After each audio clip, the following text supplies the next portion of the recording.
ont convenu de la coordination diplomatique et ont soumis à notre appréciation la recommandation de mettre en place une confédération réunissant les 3 États en attendant la mise en place d'une fédération regroupant le Burkina, le Mali et le Niger.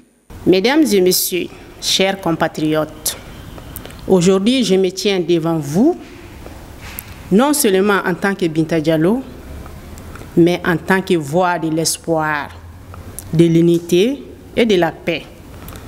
Spécialement pour notre belle région du Sahel, dans ces temps de turbulence, il est impératif que nous joignions nos forces pour bâtir un avenir serein et harmonieux pour nos enfants et nos communautés.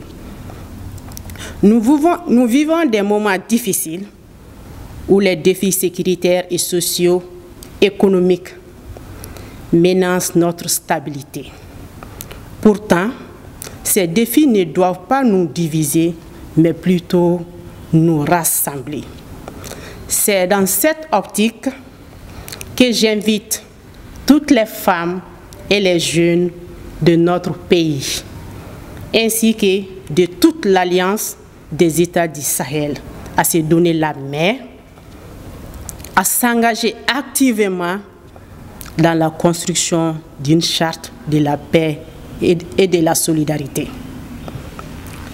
Nous avons la chance d'avoir les leaders tels que le capitaine Ibrahim Traoré du Burkina Faso, le général Tchani du Niger, le colonel Assimi Goïta du Mali, qui s'efforcent de restaurer l'ordre et la sécurité dans nos pays respectifs.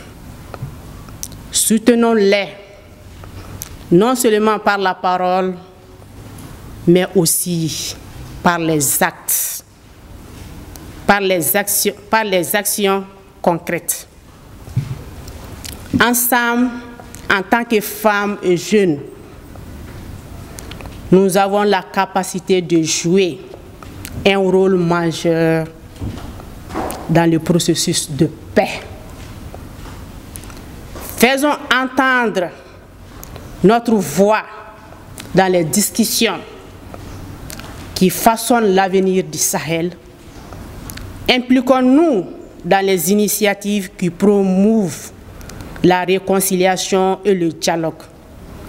Éduquons nos communautés sur l'importance de la paix et du respect mutuel.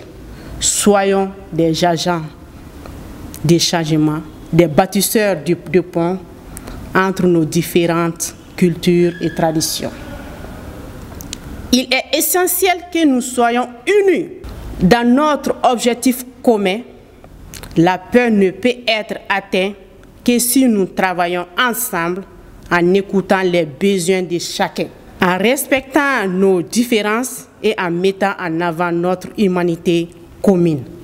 En tant que femmes, nous portons et nous les forces, et nous la force, la résilience et l'empathie nécessaires pour mener cette lutte pour la paix. Chers amis, engageons-nous à faire de notre Sahel un exemple de paix et de la prospérité. Soyons les architectes de notre avenir, main dans la main, cœur à cœur. La paix est non seulement un rêve, mais un objectif réalisable. Si nous agissons ensemble, j'interpelle ici les responsables de l'Afrique et le reste du monde à plus de vigilance à tout moment.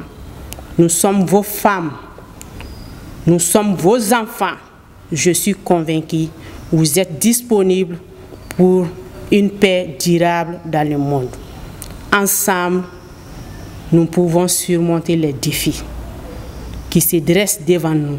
Ensemble, nous pouvons construire un Sahel uni et pacifique. Je vous remercie.